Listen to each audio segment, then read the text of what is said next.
لا یغرنک تقلب الذین کفروا فی البلاد، نہ دھوکے میں ڈالے آپ کو چہل پہل ان لوگوں کی جو کفر کرتے ہیں ملکوں میں، شہروں میں، ملکوں میں، بڑی بڑی عمارات اور سینکڑوں میلوں پر مشتمل کارخانے، ایک ایک عہدے کے 12 14 لاکھ تنخواہ، ایک ایک کمیشن 1.5 کروڑ کی، یہ ایک بکواس، ایک گوبر پاخانہ، ایک پیشاب سے ڈرم بھرے ہوئے، سود پر بھرے ہوئے بینک، کیا ہے ای ہم ہے جست جومی بگذرت، بخت و تخت و امر و نہیوں گردار۔ دنیا کی چیزوں کے لیے مت ابلو، شریعت کے لیے اچھلو۔ خدا تیرا شکر ہے ہم مومن ہیں، اللہ تیرا شکر ہے ہمیں عبادت کی فکر دی، خدا تیرا شکر ہے ہم مسجد میں بیٹھے ہیں، اللہ تیرا لاکھ لاکھ کروڑوں اربوں کربوں شکر ہمیں قرآن سیکھنے کا موقع دیا، خدا تیرا شکر ہے ہمارا تعلق توحید و سنت جماعت سے ہے، اللہ تیرا لاکھ لاکھ شکر و کرم کہ ہم اہل سنت ہیں، ہم اہل دیوبند ہیں، اللہ تیرا لاکھ لاکھ شکر ہمارے بزرگ اساتذہ و مشائخ، ان سے ہماری گہری وابستگی اور زبردست راہ آخرت کا سرمایہ افتخار محبت ہے، خدا تیرا لاکھ لاکھ شکر ہے کہ ہم قرآن کو رمضان کے مبارک مہینے میں مسجد میں بیٹھ کر، جبکہ سارا جہان غفلت کی نیند میں ہے، کوئی سویا ہوا ہے، کوئی کروٹ کے بعد، کوئی الٹا پڑا ہوا ہے، شیطان سوار ہے اس کے اوپر، شیطان سوار ہے ان کے اوپر۔ ظاہر ہے حدیث بخاری میں ہے کنا نقیل و نتغدی یوم الجمعہ بعد الجمعہ،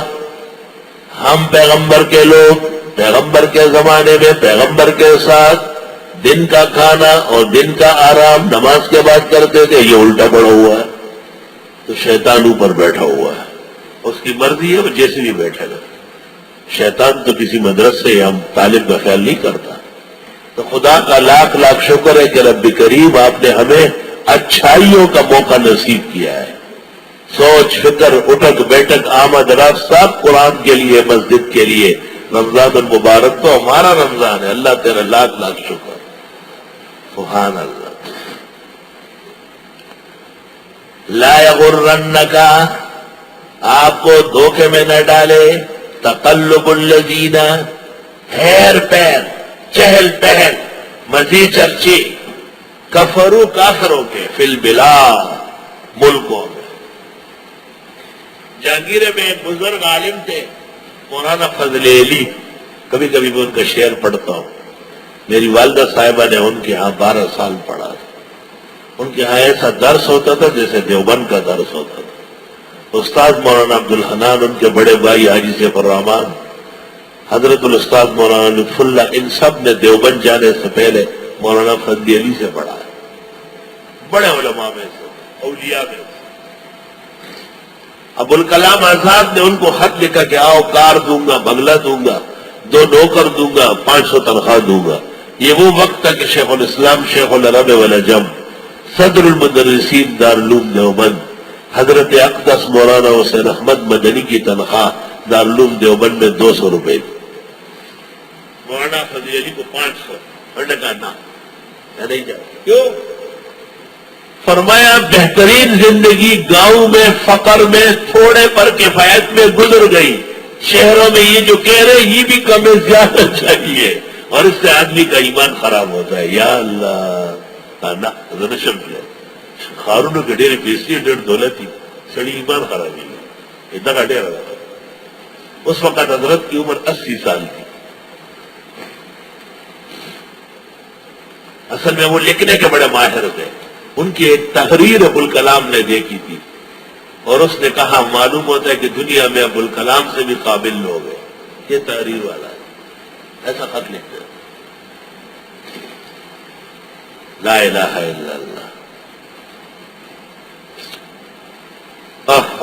لا یغرنک، آپ کو تو تعجب میں نہ ڈالے، تقلب الذین، چہل پہل ان لوگوں کا، کفروا جو کافر ہے، فی البلاد شہروں میں، متاع قلیل، سامان ہے چند روزہ، ہاں متا کا قصہ سنا ہے میں نے؟ وہ جو ایک آدمی نے کہا عجیب ہے، اللہ پاک جب دنیا کی خوب بےزتی کرتا ہے کہتے ہیں متا، ہیش متا کیا؟ گاؤں میں گھومتا پھرتا رہا کہ ان کی زبان بڑی اچھی ہوتی، صاف ہوتی. تو ایک عورت صبح صبح گھر سے نکلی اور بیٹے کو کہتی ہے خذل جروا اخذ المتا، پلے کو پکڑو نہ متا لے گیا. یہ پیچھے پڑا، اس نے وہ متا تو مجھے چاہیے. آخذ اسی طرح سے پڑھنا کا کتری ضرور کا متا ہے. وہ بھی دوڑ رہا تو یہ بھی، وہ پلہ ڈر گیا، اس نے چھوڑ دیا. ایک پرانا پٹھا ہوا چھوٹا سا کپڑا تھا، یہ اٹھا کے لایا، اس گھر والی سے پوچھتا ہے اے شاہزا ہذا متا لے متا الروحا متا البیت، ہم اس کو چکی میں رکھتے ہیں، چکی صاف کرنے کے بعد اس کا منہ بند کرتے ہیں. اس نے کہا وہی جو گھر میں تو اس سے زیادہ گٹھیا کپڑا نہیں ہے. وہی اللہ تو اسی لیے کہتے ہیں متا القلیل، یہ متا ہے اور بس ختم ہونے والا ہے، تھوڑا ہے. ثم مأواہم جہنم، پھر ان کا ٹھکانہ دوزخ ہے. وبئس المہاد، ناکارہ بچھونا ہے. لیکن الذین اتقوا ربہم، لیکن وہ مالداران جو ڈرتے ہیں اپنے رب سے، لہم جنات تجری من تحتہا الانہار، ان کے لیے جنتیں ہیں کہ بہے گی اس کے نیچے نہریں. یہ مالداران، یہ کارخانے والے، لینڈ لارڈ، یہ کروڑ پتی، یہی لوگ مجلس سے چلاتے ہیں. خالدین فیہا، ہمیشہ رہیں گے اس میں. نزلا من عند اللہ، مہمانی اللہ کی طرف سے.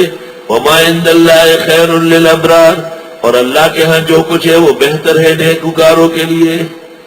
وَإِنَّ مِنْ أَهْلِ الْكِتَابِ، اور بے شک اہل کتاب میں سے لَمَن يُؤْمِنُ بِاللَّهِ، البتہ وہ ہے جو ایمان رکھتے اللہ پر. وَمَا أُنزِلَ إِلَيْكُمْ، اور جو اتارا جاتا ہے تمہاری طرف. وَمَا أُنزِلَ إِلَيْهِمْ، اور جو اتارا گیا ان کی طرف. خاشعین للہ، ڈرتے اللہ سے. لا یشترون بآیات اللہ ثمنا قلیلا، لیتے نہیں اللہ کے دین پر قیمت تھوڑی بھی.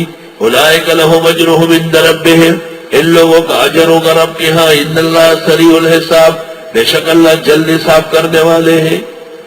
یا ایھا الذین آمنوا اصبروا، اے ایمان والو صبر کرو. وصابروا، اور صبر کا درس دو، اوروں سے بھی صبر کراؤ. ورابطوا، اور جڑ کے رہو، جڑ کے رہو. صبر پروگرام پر ڈٹو. صابرو، اور لوگوں کو بھی خیر کے کاموں میں جمنے کی تلقین کرو. ورابطو، جنگی گھوڑے پالو. یہ بھی ترجمہ ہے رباط.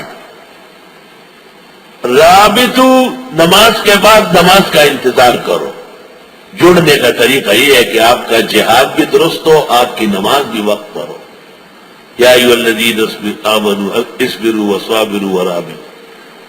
حافظ ابن قیم نے اپنی تفسیر میں لکھا ہے کہ میں بڑا پریشان تھا کہ خدایا ایک ہی لفظ رابطو، تو ایک تفسیر تو یہ ہے کہ وَأَعِدُّوا لَهُمْ مَا اسْتَطَعْتُم مِّن قُوَّةٍ وَمِن رِّبَاطِ الْخَيْلِ تُرْهِبُونَ بِهِ عَدُوَّ اللَّهِ وَعَدُوَّكُمْ، جنگی تیاری اور جنگی گھوڑے پالنا. دوسری تفسیر پیغمبر سے پوچھی گئی ترمذی میں، مر رباط، رباط کیا ہے؟ کہا ہوا انتظار الصلاۃ بعد الصلاۃ، ایک نماز کے بعد دوسری نماز کے انتظار میں رہنا. یہ نہیں کہ بس ہو گئی یہ دیکھا جائے گا، نہ ابھی پھر پڑھنی ہے. ہمارا کام ہے راتوں کو کاٹنا یاد دل بھر میں، اور کوئی کام ہمیں دیے ہی نہیں. ہم نمازی ہیں، ہم نمازوں والے ہیں، ہم مسجد و جماعت والے ہیں. اللہ نے ہمارا کام لگایا، لہو شکر والحمد. دونوں میں جوڑ کیا ہے؟ وہی نو شان ورشا لکھتے ہیں ابن تیمیہ اور اس کے اصحاب جب قرآن کی آیت پر آتے ہیں بہترین تفسیر کرتے ہیں. شان ورشا لکھتے ہیں ابن تیمیہ واصحابہ لا يمرون بآیت الا يفسرونها احسن تفسیر. شاہ صاحب کسی کی ویسے متاثر ہوتے ہیں، انور شاہ جیسے آدمی توبہ جو ہم وقت معترض رہتے ابن تیمیہ ابن قیم، لیکن قرآن دانی مان رہا ہے. ابن قیم لکھتے ہیں کہ غور کرنے کے بعد پتہ چلا کہ دو ملک ہے اور دو بادشاہ ہیں. انسانی جسم ایک ملک ہے، دل اس کا بادشاہ ہے. اس کو وسوسے آتے ہیں نقصان دینے کے لیے. ان وساوس کو روکنے کا طریقہ نماز کے بعد نماز کا انتظار ہے. جیسے کہ ملک اور اس سلطنت کو بچانے کے لیے فوج رکھی جاتی ہے، اور اس کا ایک بہترین طریقہ جنگی تیاری ہے، اعلیٰ قسم کا جنگی ساز و سامان پیدا کرنا ہے. تو ملک کے دفاع کے لیے جو تیاری ہے وہ رباط، اور دل کے دفاع کے لیے اور صحت کے لیے جو تیاری ہے وہ انتظار الصلاۃ بعد الصلاۃ. آفرید از خدائے بر پہ درے جاز و مان ای چنی پہ سر. اے ایمان والو صبر کرو اور صبر کی تلقین کراؤ اور جڑ کے رہو. واتقوا اللہ، اللہ سے ڈرو، لعلکم تفلحون، تاکہ تم کامیاب ہو.